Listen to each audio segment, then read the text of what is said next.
Joplin City beautification begins with battling an invasive species of tree. Welcome to Newsmakers. I'm Lisa Oligas. In this edition, we will look at a number of Joplin beautification plans. Underway right now is the replacement of Callery, or more commonly known Bradford pear trees. Joining us to explain why are Joplin Assistant City Manager Tony Robine and Parks and Recreation Director Paul Bloomberg. Welcome, gentlemen.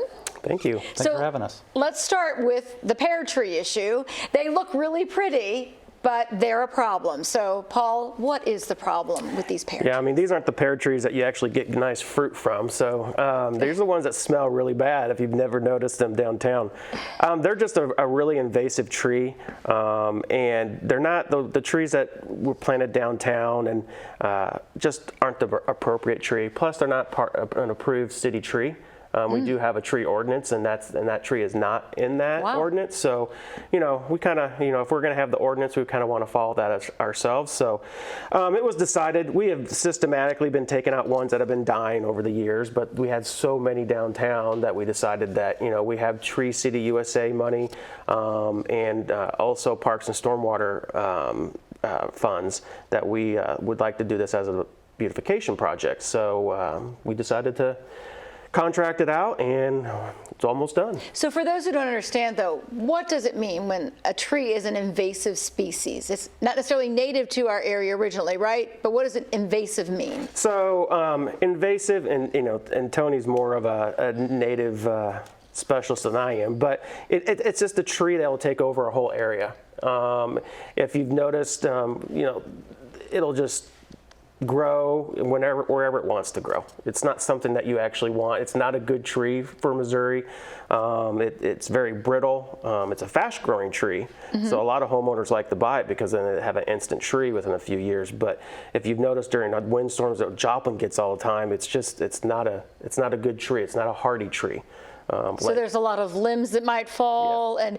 and Tony, does this then crowd out other species of trees that we want to grow in our area? We love our maples. That's exactly right. So you may look across a landscape, South Joplin, or when you're out in some of the rural areas and see these white blooming trees in a fence line or a hedgerow or a group of them in a field.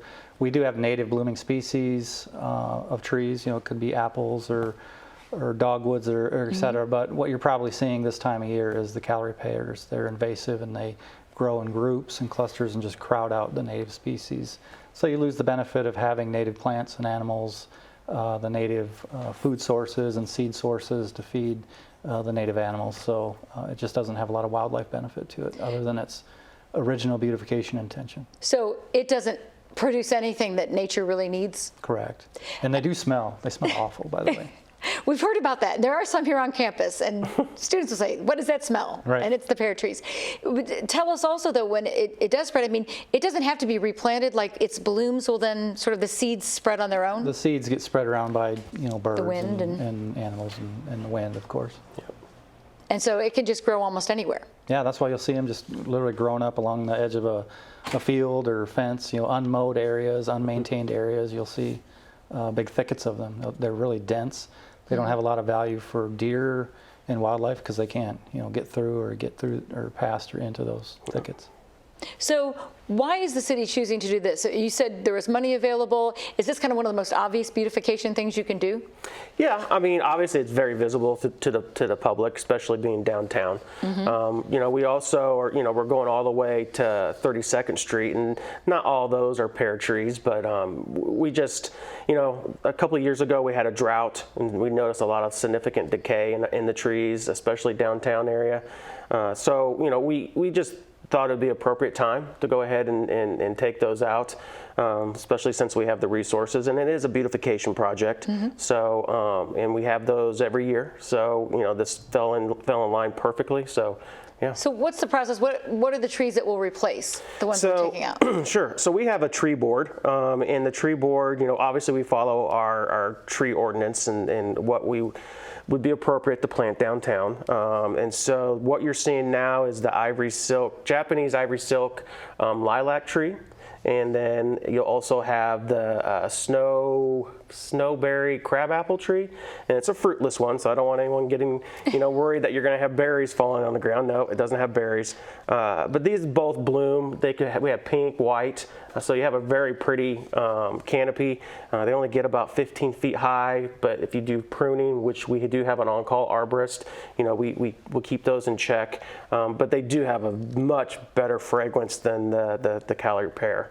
So you're starting with Main Street and it goes to Joplin. Will you be eventually trying to rid the whole city of the pear trees? I mean, we would like to. You give it a few more years, the wind's going to tear them apart anyway. I mean, they're so fragile. But yes, there is a program out there that to get rid of those trees, since they're so invasive and have no benefit to the habitat. But we're starting with downtown first, and then we are doing tree inventory of our parks and see what we have in our parks, and if we can take them out, then we will. And replace them. If citizens wanted to get rid of theirs, is there any help they can get, or can you help us know how they can identify if they have one on their property? What are they looking for? What's the shape that they're looking for? So, I mean, you might be able to help me with this, but they have no center trunk that comes up, from what I understand. They just kind of branch out. The obvious effect is that they're very dense. I mean, they're like almost like a shrub on steroids. Because they're so fast growing, Yeah. it makes them a weak tree. So they're susceptible to the wind and ice storms. So, after big thunderstorm events, you'll see in people's yards these trees that have been split in half or a whole section's missing. And they're typically the Calorie pears. And I hear they're sort of an egg shape, or they typically like grow vertically. Teardrop kind of shaped tree, yeah. You definitely know you have them in the spring when they're blooming. I mean, you cannot miss that smell. You will smell. All right. Yeah. We're going to take a break, and we're going to hear a message about how you can get your pear tree replaced from the Missouri Department of Conservation through its Calorie Pear Buyback program. We'll be back. Hi, I'm John Skinner with the Missouri Department of Conservation. I'm here to invite you to take part in the Pear Buyback 2024. MDC is partnering with the Missouri Invasive Plant Council, Forest Relief Missouri, and Forest Keeling Nursery to host a Calorie or Bradford Pear Buyback program. Buyback events are happening all across the state on April 23rd, including in Joplin at the Shoal Creek Conservation Education Center in Wildcat Park from 3 to 6 p.m. To be eligible for the buyback, you must register online by April 15th and submit a photo of your cut down Calorie pear and register by signing up at moinvasives.org. Why are we asking this? The Calorie Bradford pear is an invasive species that can crowd out other native trees. These pears also have a weak limb structure that is easily damaged and breakage in your yard. Homeowners are invited to cut down one or more Calorie pear trees and will receive one free non-invasive tree at the April 23rd event. For cutting down a mature tree, you may need to hire a professional.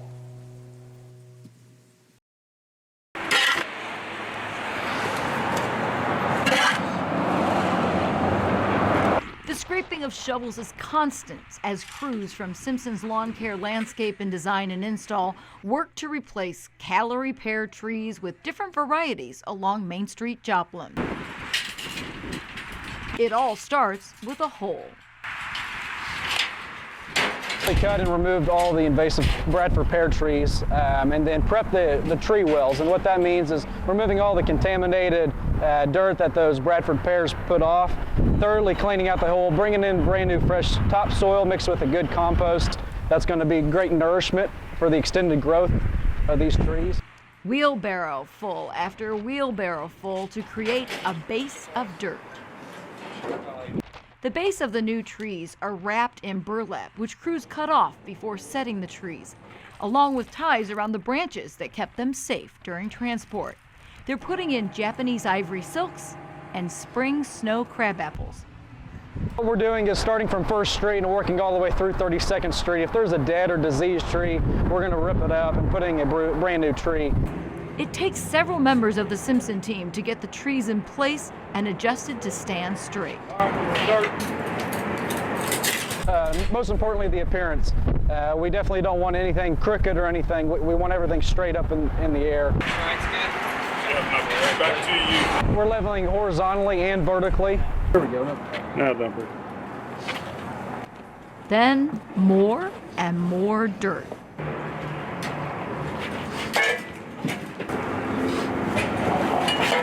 Back that up.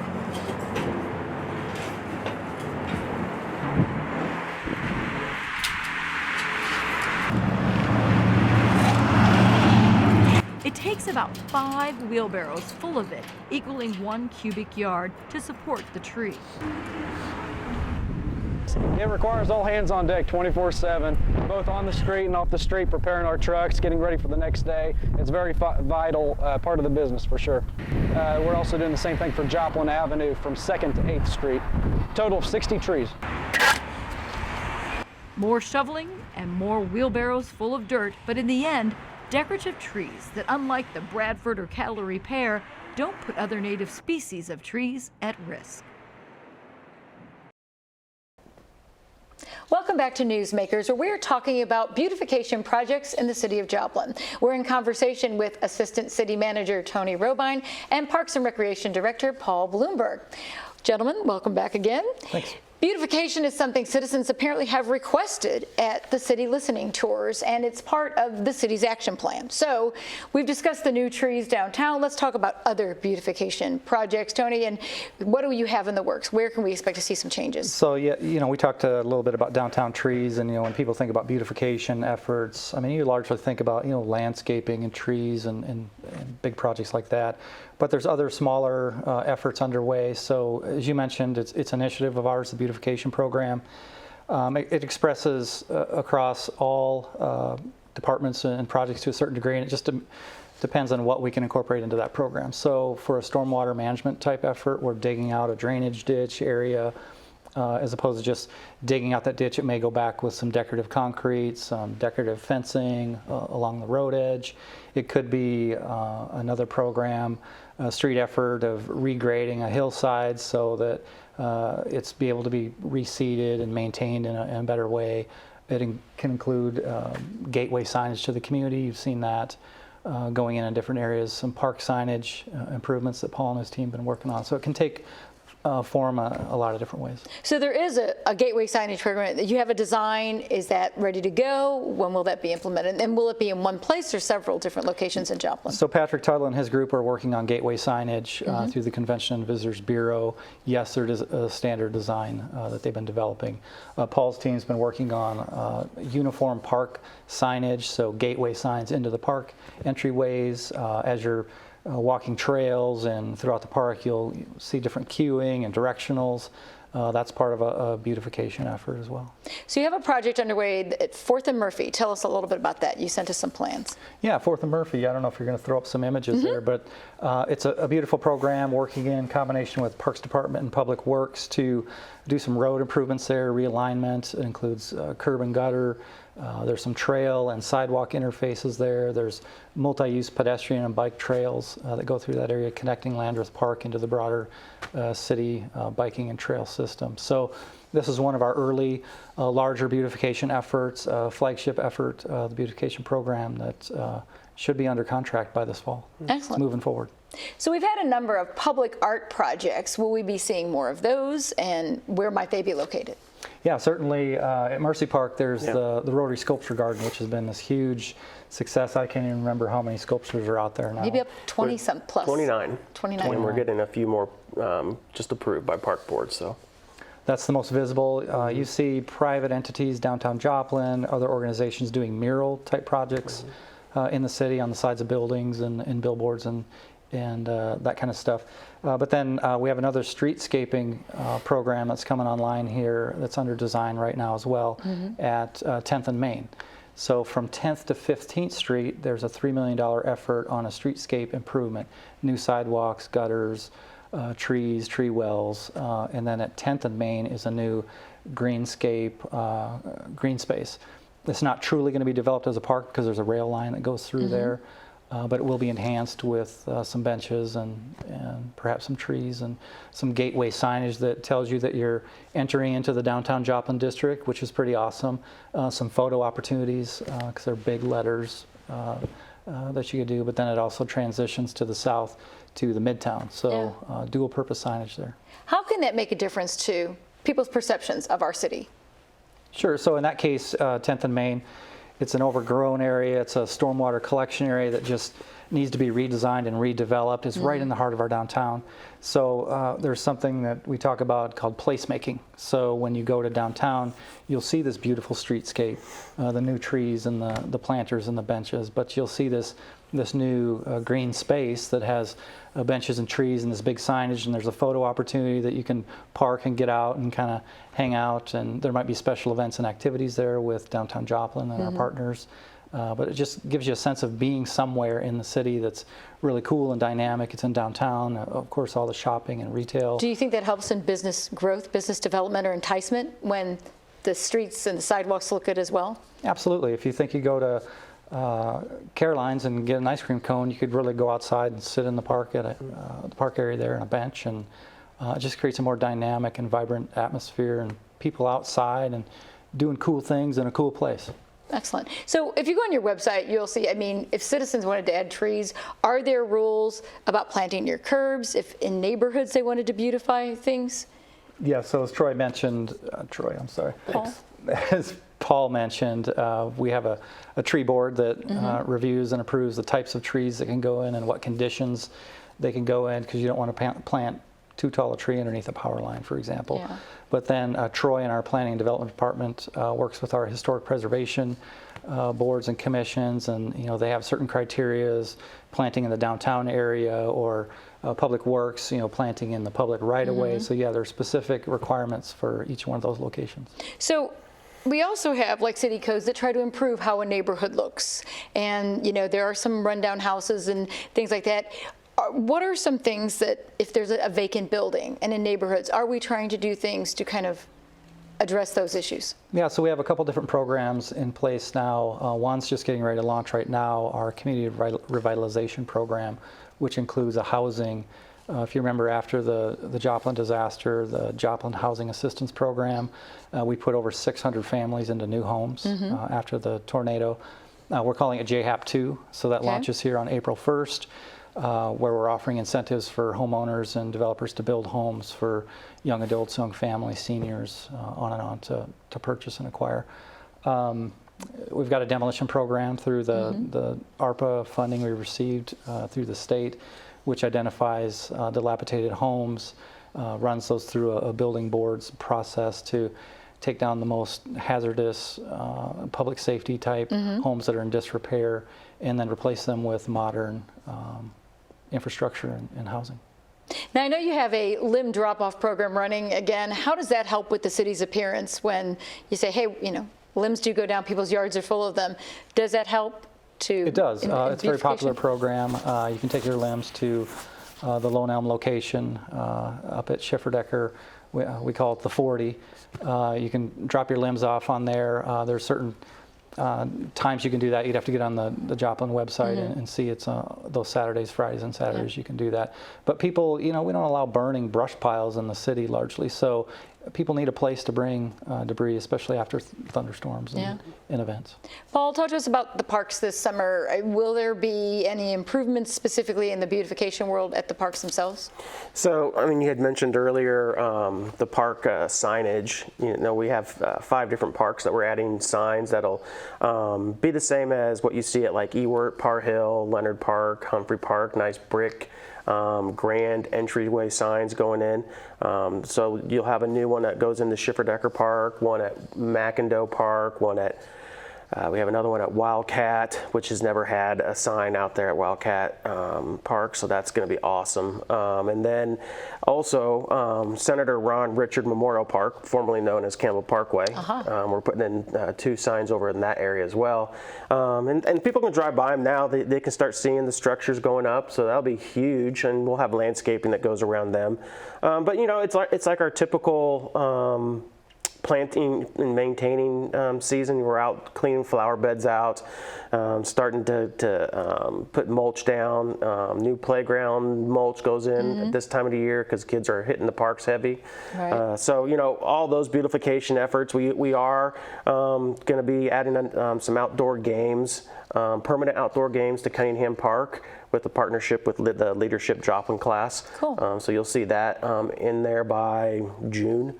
At that park. So yeah, we got things are happening. Yeah. So yeah. All right, well, we're going to take another break, and I'd like to talk more about the parks and summer staffing after we take a break. We'll be back.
Welcome back to Newsmakers, where we are in conversation with city leaders about beautification projects and parks operations. Across the nation, there's been a shortage of lifeguards that resulted in a number of pools staying closed or having limited hours last summer. But Joplin is taking action. Once again, our guests are Assistant City Manager Tony Robine and Parks and Recreation Director Paul Bloomberg. Thank you for being here. Paul, the City Council approved a pay raise for our lifeguards. So tell us a little bit about that and some other incentives to try and get more lifeguards. Staffed. Yeah, it was a great move. Very thankful for our city council passing that. Basically, our lifeguards are getting paid $2 more an hour. So it's almost $14 an hour, and we have noticed, compared to last year, a huge uptick in getting staff. I believe last year at this time, we had about 9 lifeguards applications turned in. After looking at emails over the weekend, we're actually up to 100. Wow. Applications. So we've had our first certification class go through, and we had a good amount. Usually 75–80% of those kids will pass. But another thing that it's a huge benefit that we used to do years ago, and I kind of really don't know why we got away from it, but we are also paying for their uniforms, their swimsuits, and we're also paying for their license. Before, in the past, they would pay for both. So, I mean, it's not a lot of money, but it's still something, that, if they don't have to pay it, then, one less thing. One less thing. So. And it's an investment in your employee. Right. And it also mentioned that you provide safety gear. And in the past, would they have had to do that themselves? So we've always provided the safety gear, but a lot of places, will make you buy your own whistle or your own visors or stuff like that. But we provide all that. There's no sense, and that's part of your uniform. So we figured that's just we'll take care of that. Well, it sounds like it's having good results. So hopefully, now does that mean we will be able to keep more of the park pools open this summer? Sure. So we need, and I've talked to Tony and the city manager about this before. We do need around 50 lifeguards at Schiffer-Decker Pool, and they don't all work at the same time, obviously, with about half of those would. And then in order to open up Cunningham Pool, we need around 30 lifeguards. So our goal is to get 80 to 100 lifeguards, knowing that, these kids will take vacations, they have sporting events and stuff like that. Plus, we're also noticing that they're wanting to work more hours, which is huge for us because before you would have to hire like 140, 160 lifeguards because they only, we could only get 10, 15 hours a week from, but they're wanting to work 30, 40 hours a week, which is, what we have budgeted for and makes our job a lot easier. So yeah, we're hoping Schiffer-Decker and Cunningham will both be open this year. Is excellent. So it's not only the pools that may need employees, you have other locations, concession stands. So what is it like looking for those employees as well? Are there, You're hiring right now? So yeah, we are. Fortunately, just kind of like the lifeguards, we are full with our cashiers for the pool. The admission staff and concessionaires, it's full. They all came back. We are hiring for rec instructors and cashiers for the athletic complex. We have our soccer leagues and t-ball and stuff like that going on. A big need for us right now is our seasonal labor. staff. We really need help in that area because they help us mow, they help us beautify the parks, they weed eat, they pull weeds, mulch, and that's a huge one that we need to really get out and get those people in. And they're getting paid almost $15 an hour, so that's a huge increase from last year as well. But we need them for our parks, cemeteries, golf course, athletic complex, all the way around. Even public works, they need them as well. So. More grass is growing in the summer than it is in the winter. Unfortunately, it's growing faster this year. Has begun. You bet. Yeah. Well, talking about being out in the grass and in the parks, you have trails that are going to be opening. So tell us about the new trails that you have. So yeah, some of our bigger project efforts have been underway the last couple of years. Tin Cup Trail will extend from behind the Joplin YMCA down to McIndoe Park, Glendale Drive there. That's a big one. There's also a trail that connects on the west side of Shoal Creek at McIndoe Park down to Grand Falls. Are these for both walking and maybe bicycle riding? Yes. They'll include, benches, interpretive graphics, educational signage, especially when you get to a place like the Falls. Grand Falls is the highest continuously flowing waterfall in the state of Missouri. It's our #1 city attraction for out-of-town visitors. It's very popular. So there'll be some parking enhancements there. We intend to put in restrooms. So really kind of bolster that area up. It needs attention after a lot of years. Is this a certain length so that people can say, hey, I've walked 2 miles or 1 mile? I mean, do you have mileage signs that will be on those as well? Yeah, that is part of the signage discussion. I can tell you that from McIndoe Park at Low Water Bridge there, the Jackson Street Bridge to Grand Falls is 1 mile, not quite 1.1. So yeah, if you're out there getting your steps, That's right. We certainly have the parks and trails to do it. So you have another trail, so that's the Tin Cup Trail. Tin Cup is on the east side or north side of the creek then at McIndoe. Extends up to the YMCA. There's a cool bridge feature that crosses that little Tin Cup Creek back there. It almost looks like the Golden Gate Bridge, but it's like a little miniature version. We're working with the YMCA on some amenities through there, maybe some fitness and exercise equipment along that stretch of the trail. So, we try to work with our partners and other organizations to really enhance these trails and make them cool destinations and not just connectors. Well, we've had in the past people say, oh, we want to make this more of a community where you can walk and ride. Does this help facilitate that? Is there a place maybe to park so you can take your bicycle as well? Yes, so as part of the beautification program, there's also an initiative for more park benches and more bicycle racks. So as you can imagine, we need bicycle racks across the city, both in our downtown areas and our parks and attraction facilities, so that's part of the effort too. But yeah, we have a citywide trail system. It's multi-use. You can walk it, run it, bike it.